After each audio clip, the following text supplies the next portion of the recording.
In this video, we're going to talk about a mobility routine that'll help you improve your running performance. Hi, I'm Caleb. I'm a performance specialist here at Strive PT. When people think about mobility, they think of it because they have tightness in muscles and they want to loosen them up. It's the thought of, I'm so tight, I need to work on my mobility. I want to change your perception on that because mobility really is the low-hanging fruit when it comes to improving our performance. If you think about the analogy of a race car, we can continue adding horsepower to the engine and making that car faster and faster.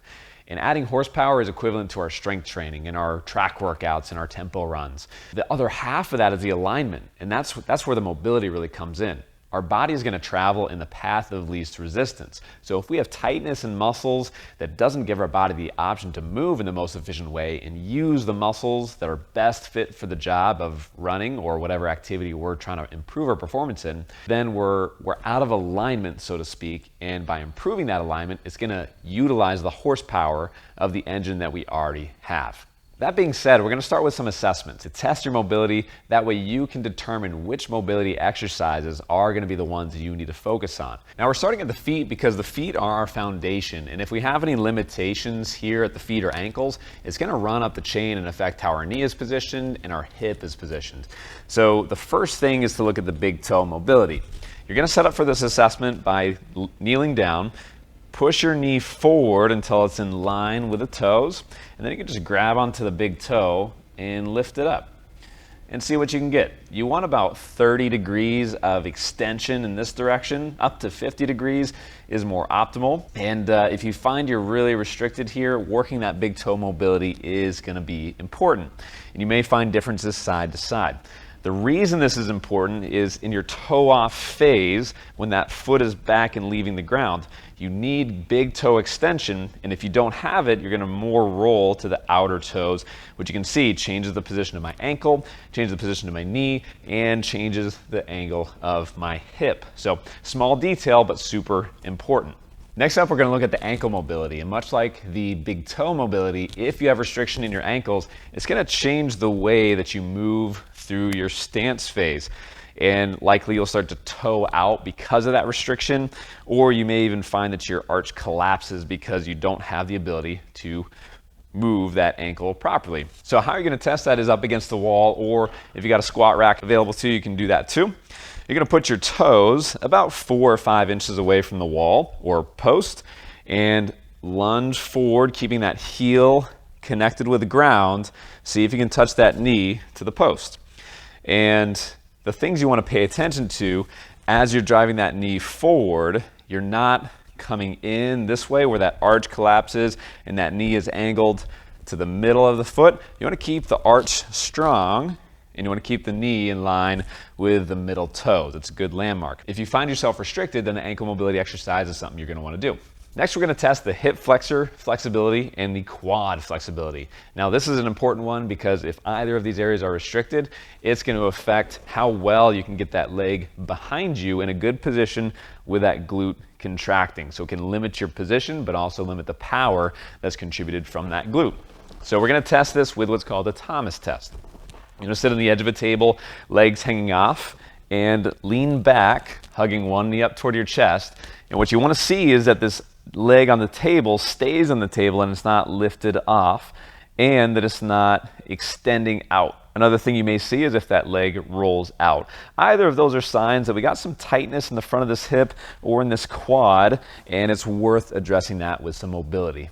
Getting into the stretches, we're going to start with the stretch for the hip flexor and the quad. So if you were laying on the table and your leg came up or your knee was nearly straight on that Thomas test, this is going to be a great one to start with. Outside of that, for anybody, it's great because it teaches you the positioning of your core, learning to extend with the hip and not the lower back. So learning this movement first is going to apply to a couple of the other stretches we do next.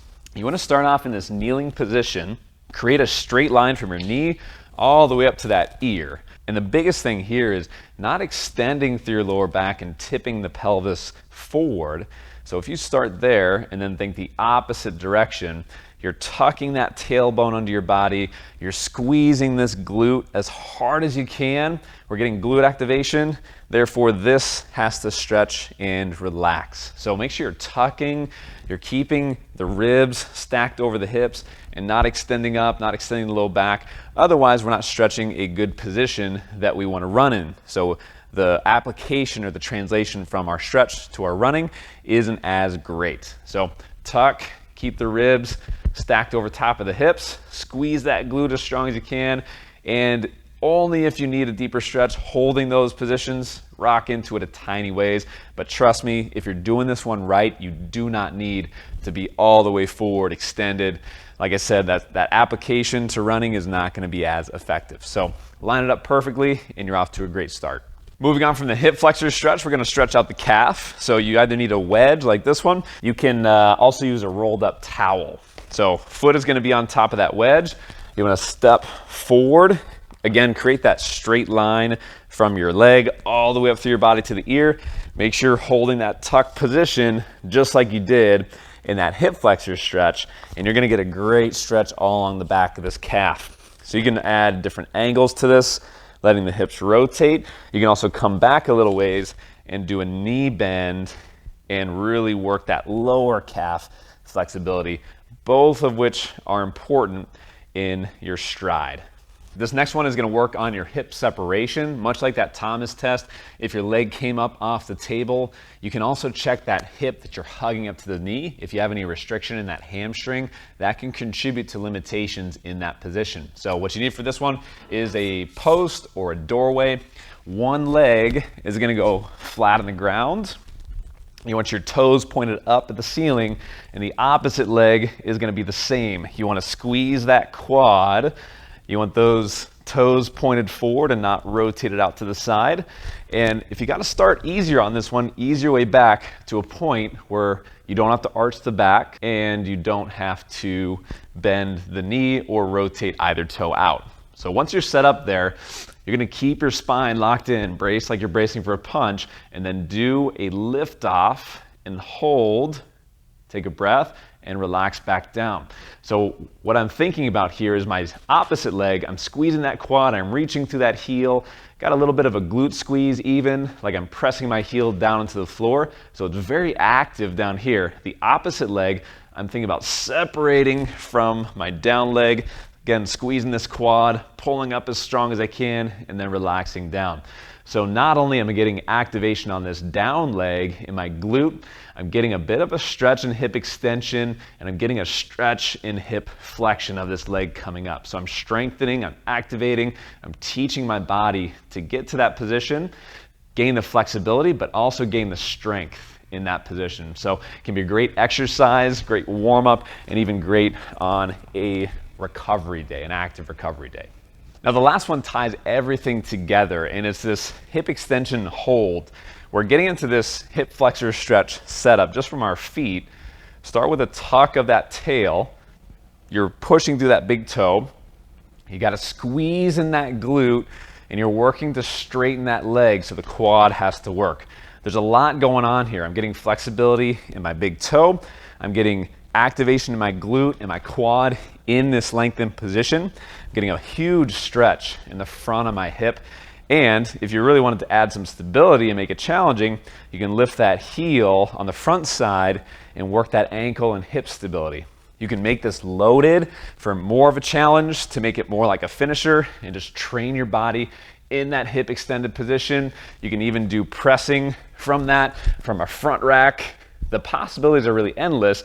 The main point is that we're working to train that hip extension position.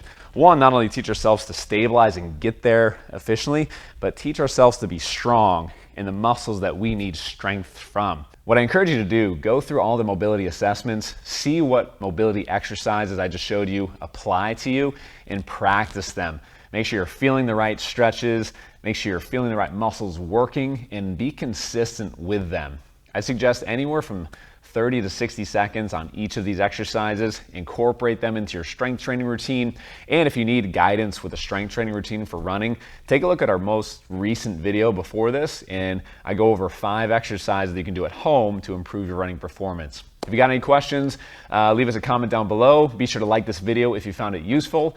We greatly appreciate the support, and look out for more videos from us in the future.